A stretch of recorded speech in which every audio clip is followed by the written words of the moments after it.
It's genuinely hard to overstate how important Git is to modern software. It's essential to the entire ecosystem that we all build in and love. Open source would not be what it is today without Git. Platforms like GitHub would not be viable without Git. Work at companies would be obnoxious if every single company was using their own weird version control systems. Git has fundamentally changed how we think about and ship software. Without it, I don't know where we'd be.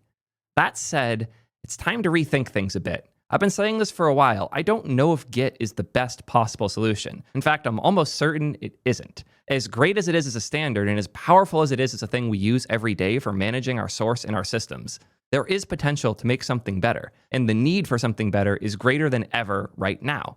Because all of a sudden, we're not the only ones coding in our editors. We have AI agents contributing as well.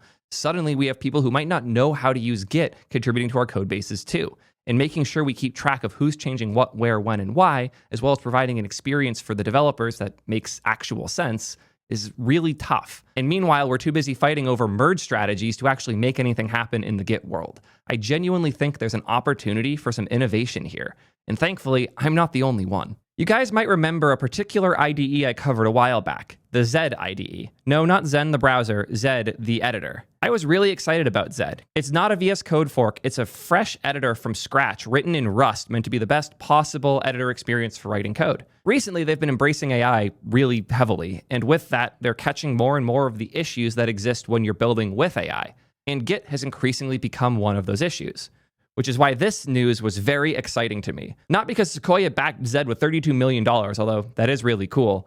The thing that was exciting here is that they are waging war on Git. Talking about code helps us understand it both individually and as a team, but with current tooling, these discussions and all the insights they generate seem to exist everywhere except the code itself. Git lets you collaborate by sharing commits and branches, but between commits, you work alone in your own isolated working copy.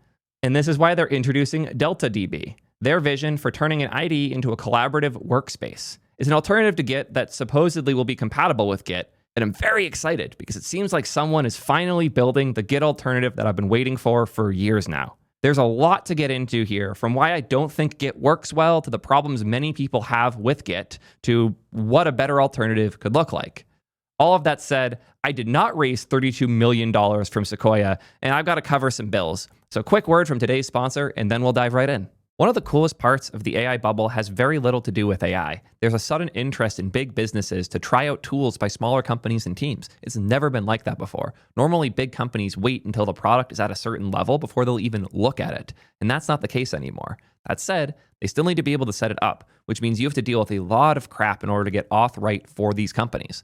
Unless you use today's sponsor, WorkOS. They are the bridge between our expected developer experience as modern full-stack developers using tools like Next and the things that these weird companies need. Shouldn't call them weird, they're just big. But if you've never had to deal with SAML, Okta, and all the other crazy abbreviations that this world is full of, you don't know how painful it is. We're learning this now, and there's a reason we're moving T3 Chat to WorkOS. It's going to solve a lot of problems for us over there. The admin portal is such a killer feature. It lets you just send a link to the company that's setting up, they pick the solutions they use, and now their company's configured to use auth on your app. It really is that easy. Big businesses like OpenAI, Plaid, and Carta, as well as small, scrappy startups like Vercel and Cursor. Seriously, though, everyone's moving over to WorkOS for a reason. One of those reasons is probably the price. There's no reason to not start with them, mistake that we made with T3 Chat, because your first million users are free. Yes, really. What do you have to lose? Check them out today at soydev.link/workos. Well, we're talking about a Git killer. It's only fair to start with what's wrong with Git, because if it's fine, there's no reason to build an alternative to it. So, what are the problems with Git? There are the obvious ones like the complexity of the UX, like who understands intuitively what a rebase is? It makes sense once you're pretty familiar with Git, but it takes a while to get to that point. There are a lot of good arguments against the flow of Git that I've been hearing from varying interesting places. One that I actually really liked was from Casey Muratori on Prime's podcast. I'll link this in the description if you want to watch the whole thing, but I just want to cover some highlights quick. You have one piece of work, you break it into a series of nice, neat little tasks. Each are individually QA'd and reviewed, but they are depending on each other. Is Git good for this? Casey. Why are you asking me? Because I know you work with people, Because I know, Casey. I just want you to keep saying, I'll rebut this at the end. Do you have any opinions? You have to. Yeah, my opinion is that this discussion is why all this stuff is so freaking ridiculous.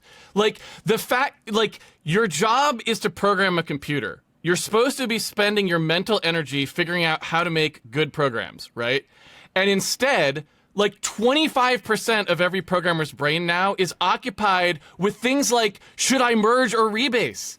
That even the fact that that is something that is now a discussion means this was a failure. Source code control should be invisible, right? It should guide the correct process so that no one thinks about it. It just tells you what you need to do whatever it is that you're going to do. I'm just supposed to program. That's what I'm supposed to do. And then if there's a conflict, it should be like, okay, here's the thing. We send the correct emails. We get the, schedule the meeting, whatever has to happen. That source control is supposed to facilitate programming. But instead, programmers are facilitating source code control. It's completely backwards, right? And so this needs work. People should be fixing this instead of spending all their time arguing about whether you're going to rebase or merge or what exactly you're supposed to be doing for large files. Like, oh, do you guys use the virtual file system thing that they did, or do you use this other plugin? How many? It's like, no, this stuff should have been solved. Every word is truth. I say this as a person who actually really, really likes Git. If you don't know my history, when I was first learning code stuff, I was hosting Minecraft servers, and I learned Git as a way to manage the versions of the plugins and things I was using before I'd actually written code. So I knew Git and GNU Screen, funny enough, and was very familiar with SSH before I actually wrote code. And those things ended up being superpowers for me when I went to college, because I never had the problem of accidentally deleting code that like everyone around me and all of my peers had. Getting good at Git was a really helpful thing early in my career, like genuinely really, really helpful. But that doesn't mean it's good enough. This is Git. It tracks collaborative work on projects through a beautiful distributed graph theory tree model. Cool. How do we use it? No idea. Just memorize these shell commands and type them to sync up. If you get errors, save your work elsewhere, delete the project, and download a fresh copy. Yep, accurate. That's kind of the problem, though. The history of Git, I think, will make it easier to understand. We started with other source control options, like SVN was the big one. There was also Mercurial, but I believe Mercurial happened around the same time as Git. So SVN was the big one.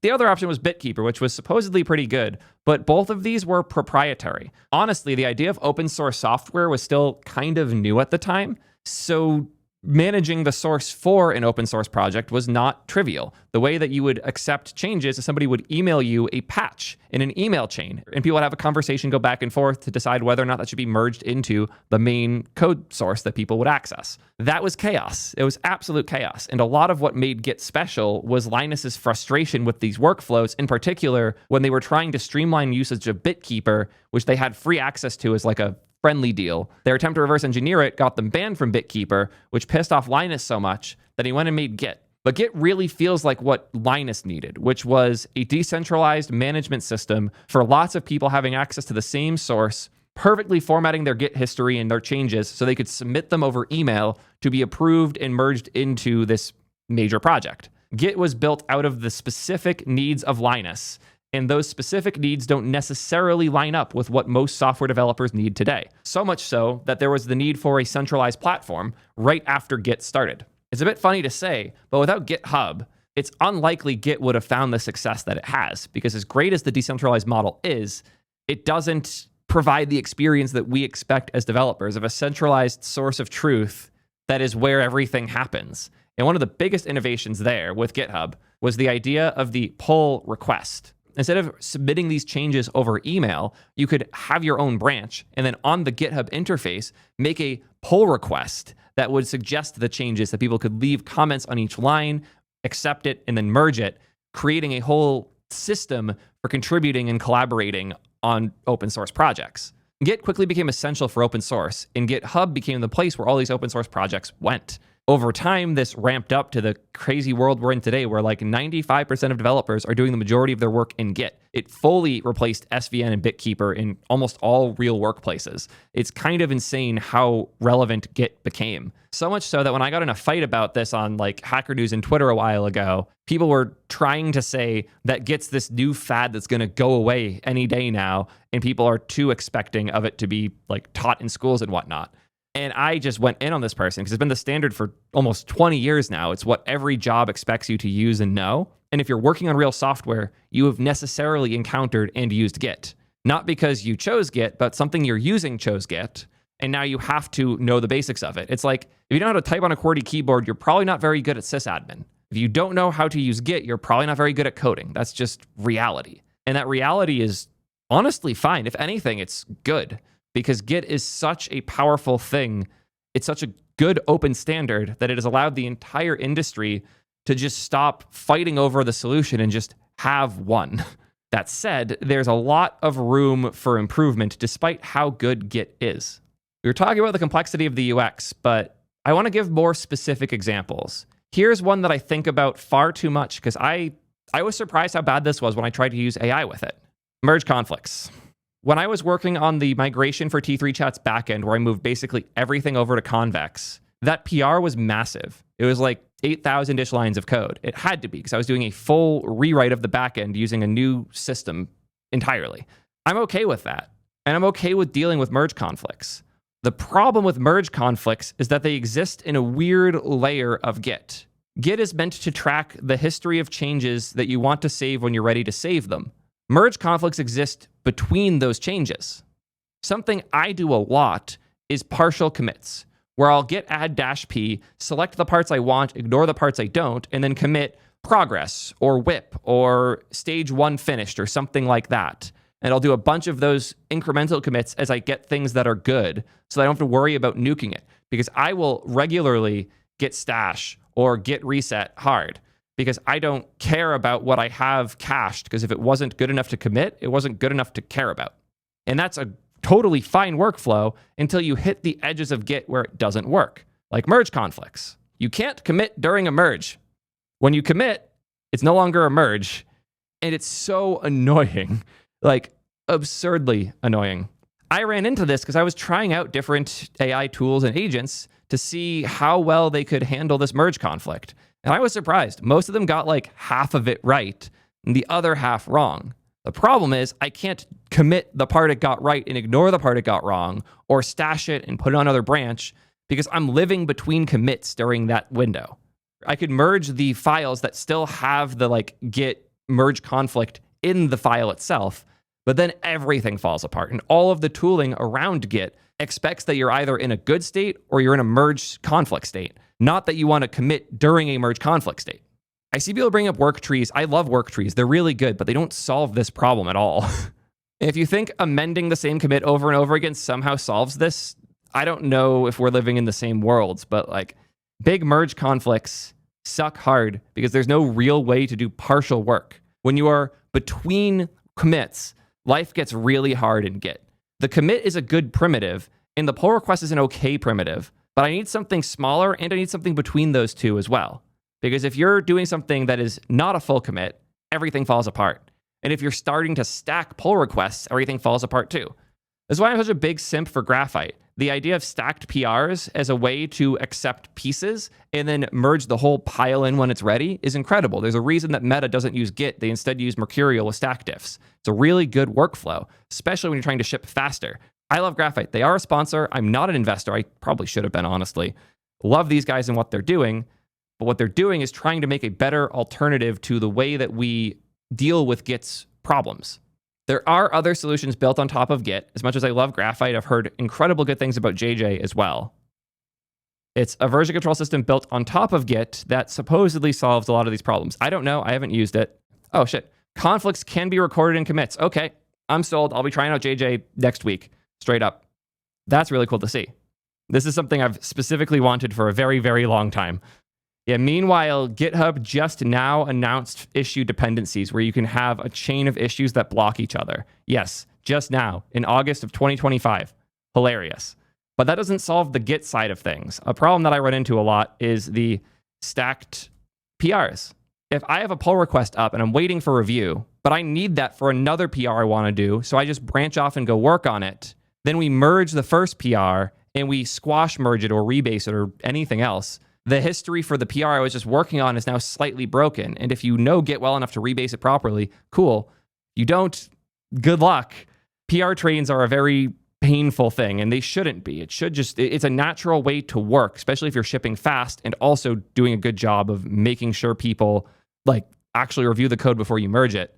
It's obnoxious that this isn't a first-class citizen in Git, because that's not how Git's supposed to work. Git was built for piecemeal changes to be sent to Linus for review over email and then merged in by hand. We've been hacking workflows on top of the Git standard for a very long time now. And don't even get me started on some of the biggest hacks, like LFS is an insane pile of hacks. It's incredible that it works, but it's a lot of hacks.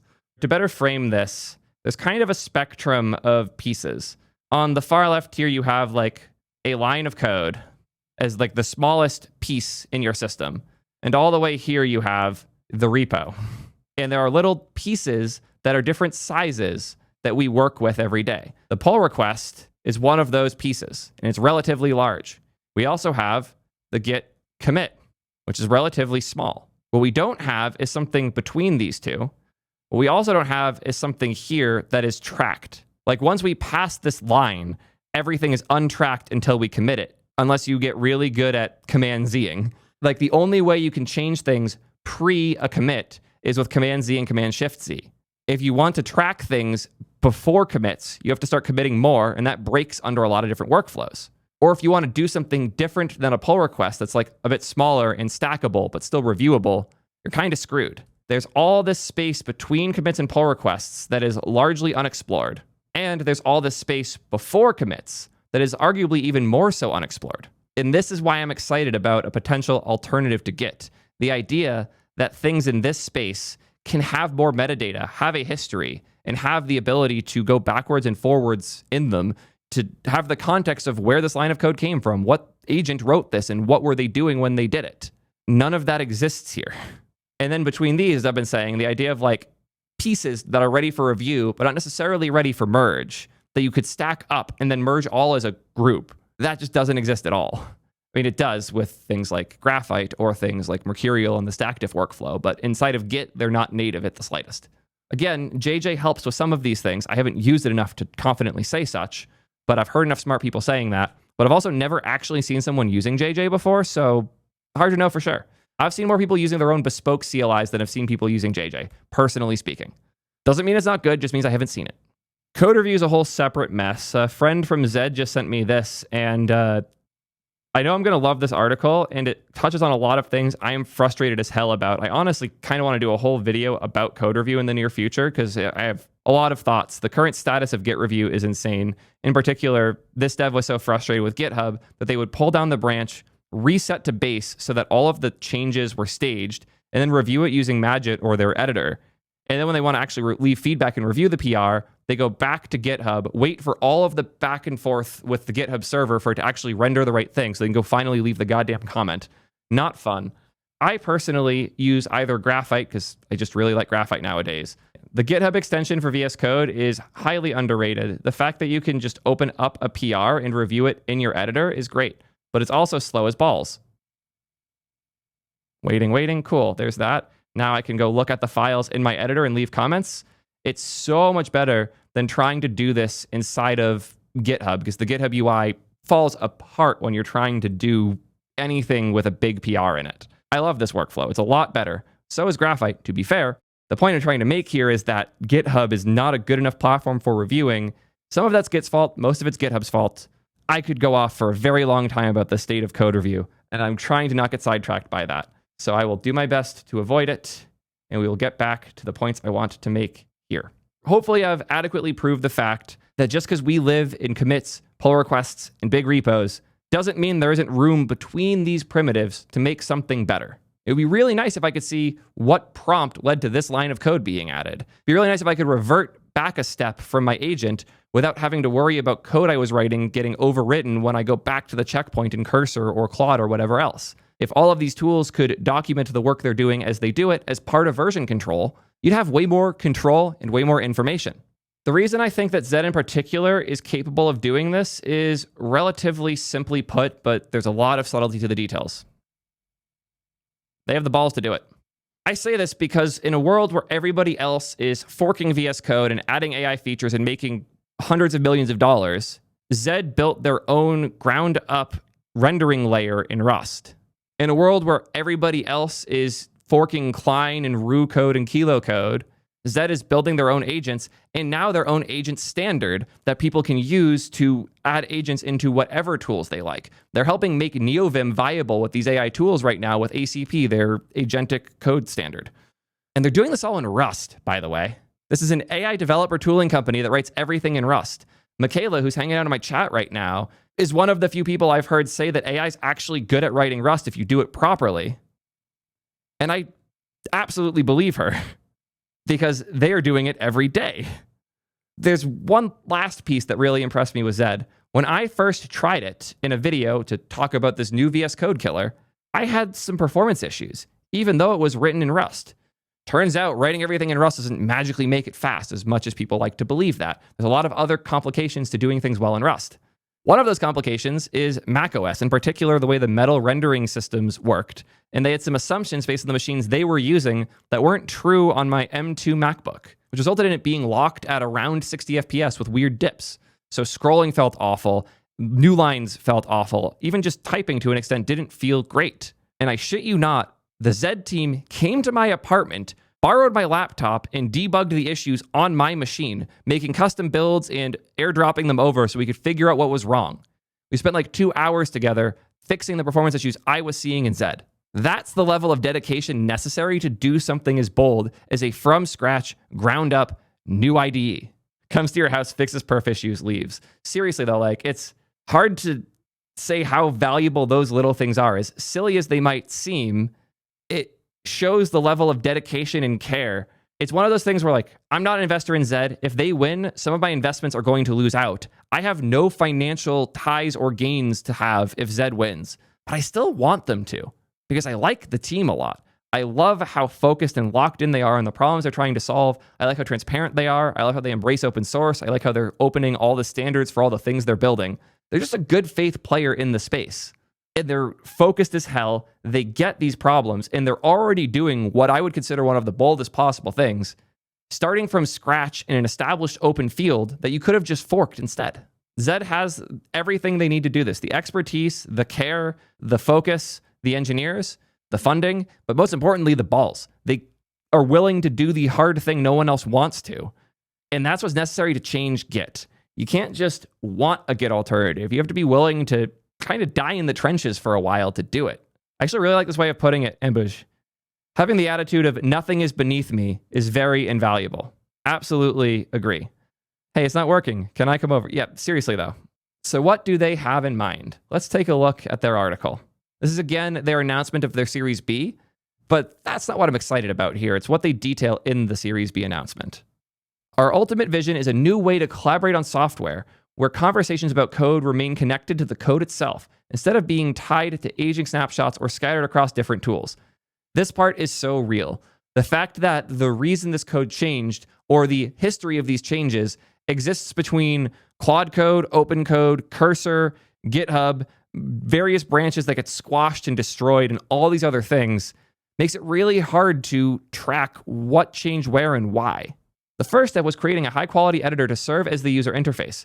Yes, this is the other important piece here. As I was just showing, code review is a lot easier in an editor than it is in a broken Rails app. Making yet another web interface that's yet another code review tool could be good. It has been with Graphite, but it also could be not as good.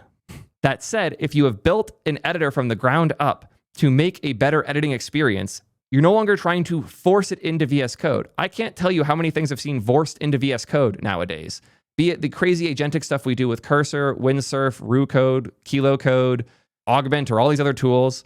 Be it the attempts to make code review in editor work, like the GitHub pull request tab, which is a great feature that you can install as an extension, but it's still heavily limited by what VS Code was built to do and not do. And there's enough separation between the VS Code team and the GitHub team that they don't kiss. It doesn't feel great. It feels better than GitHub, but that's a low bar.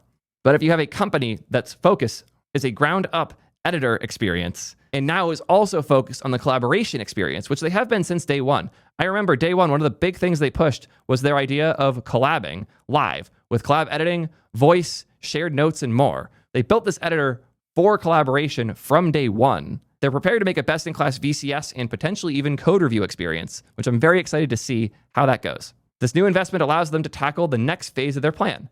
They're developing a new kind of operation-based version control that incrementally tracks the evolution of your code with edit-level granularity, and we're integrating it into Zed to make collaboration, both with agents and teammates, a first-class part of the coding experience. A lot of what they're proposing sounds familiar. Once again, just like Casey. I don't want it to tell me I can't check in. That's absurd. Like, I don't want to create another branch. I don't want to have to do anything. I made these two changes. When I type done, I want you to back up what I'm doing. And I want that to be available on both machines. And I'll deal with it when I deal with it, okay? Don't stop my programming because you think your repository has to be in some pristine state. I know what I'm doing, so just go away, right? Banger after banger. I love people who get a system, use it every day, but know how to argue against it too. Zed folks who are watching this, hit up Casey, get him on your side for this. He could be a very, very powerful ally. Very powerful. They have a breakdown of their thoughts on why Git isn't good enough, and I want to go through these because this is all bangers. Why snapshots constrain our conversations about code. Real-world software is the product of a never-ending stream of conversations with yourself, your teammates, and now also with generative AI models. Talking about code helps us understand it, both individually and as a team. But with current tooling, these discussions, as well as the insights that they generate, seem to exist everywhere except the code itself. I cannot tell you how many times I had to go hunt through Discord or Slack to find why we made this change because no one thought to write it in the commits. And even if they did, who's going to read those? I just expect it to not be there because it's never really made sense to put it there. No one actually reads commit history because it's not a useful artifact. Git lets you collaborate by sharing commits and branches, but between commits, you work alone in your own isolated working copy. It's fairly easy to discuss code that's changing in a PR, but if you want to have a conversation about an arbitrary part of your code base, you're stuck linking to a particular version of the relevant code in a snapshot, or worse, pasting text into a chat app. As snapshots become stale and message scroll into the past, your conversations quickly lose their link to the latest version of the code, and all of that valuable context is lost. The limitations of snapshots become even more apparent when working with AI agents. While you might manage simple tasks by exchanging comments with an agent on a pull request, real-world development often requires interaction between commits. You need to guide agents, correct their course, and iterate rapidly, all without the overhead of creating snapshots for every exchange. Which, by the way, is again how most of these tools work. If I command I and look at my history on something like T3 chat, I can click this revert button and go back to a specific state. But that's an in-editor on my machine thing. That's not a state that exists in the source control. It's a state that exists in VS Code and Cursor's cache. Our existing tools were built for humans trading commits asynchronously, not for an instant back and forth with synthetic collaborators. To be clear, Git was built for an email exchange with Linus and the rest of the Linux community. Chaos. Forcing every AI interaction through commit-based workflows is like trying to have a conversation through a fax machine. Oof, bars.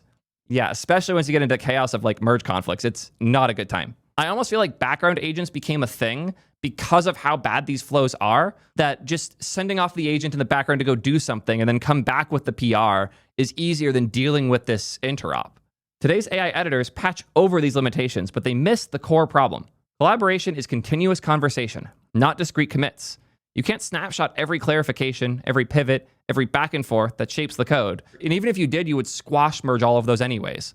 We're building a system that captures this entire dialogue, every edit, every discussion, linked durably to the code as it evolves. This frees collaboration from the rigid structure of commits.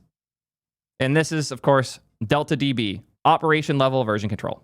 Our vision is to turn your IDE into a collaborative workspace where humans and AI agents work together across a range of timescales, with every insight preserved and linked to the code forever. To make this possible, we're building Delta, a new kind of version control that tracks every operation, not just commits. It uses CRDTs to incrementally record and synchronize changes as they happen. It's designed to interoperate with Git, but its operation-based design supports real-time interactions that aren't supported by Git snapshots. For async interactions, fine-grained change tracking also enables character-level permalinks that survive any code transformation, so we can anchor our interactions to arbitrary locations in the codebase, not just to snapshots of recently changed code. Imagine if comments were useful. Actually, though, very cool. Oh, they linked a CRDT blog post. Very interesting. This is from 2022. As I've said, these guys have been in it for a while, and they cared a lot about this multiplayer editing experience. People could share the editor and work together. Honestly, multiple humans editing at the same time never made a lot of sense to me, but AI working a similar way absolutely does make sense to me. So all of the stuff they built for this suddenly is useful, but we need better version control for us to really see the value, and makes sense they're now finally building that part. Zed's goal is to make your code base a living, navigable history of how your software evolved, where discussions with humans and AI agents are durably linked to the code that they reference, and they're always up to date. It's an evolution beyond version control that incorporates not just the code, but the background information of how and why the code got into a particular state. Context that AI agents can query to make more informed edits, understand the assumptions, constraints, and decisions that shaped the existing code. Picture a new engineer facing a production stack trace in Zed. They highlight a problematic line, like an unwrap that caused a crash, and they see every related discussion, why the function was written, or what an AI agent assumed about an invariant. They ping the responsible human, sparking a quick chat that turns into a call, all indexed to the exact code spot, creating a shared, revisitable record without leaving the code base. It's also worth mentioning that Zed is properly, fully open source. You guys aren't doing anything weird with your license, right? GPL 3 for the code base and Apache for the framework. That is totally proper open source. Cool. Pass my sniff test. And they plan to do the same with Delta. Build it, open source it, and offer optional paid services. I'd imagine that would be their cloud. We'll share more details as development progresses. This is just the beginning of reimagining how devs work together, both with AI agents and with their teams. If this was almost any other group of people, I would be so skeptical. But as they say here, these are the same people who are making cross-OS font rendering and GPU shaders in Rust. They built their own Tailwind alternative for GPU rendering in Rust. These guys know what they're doing. They can actually do this, and I'm so excited to see what ends up coming out of it. I was saying for a while that Git isn't the best solution for this new AI world, and I'm excited to see somebody who gets it, that isn't just yet another AI hype company, but a business that really cares about our experience as devs coming in to try and fix these problems. What do you guys think, though? Am I too excited, or am I being too harsh on Git? I'm curious how y'all feel. And until next time, peace, nerds.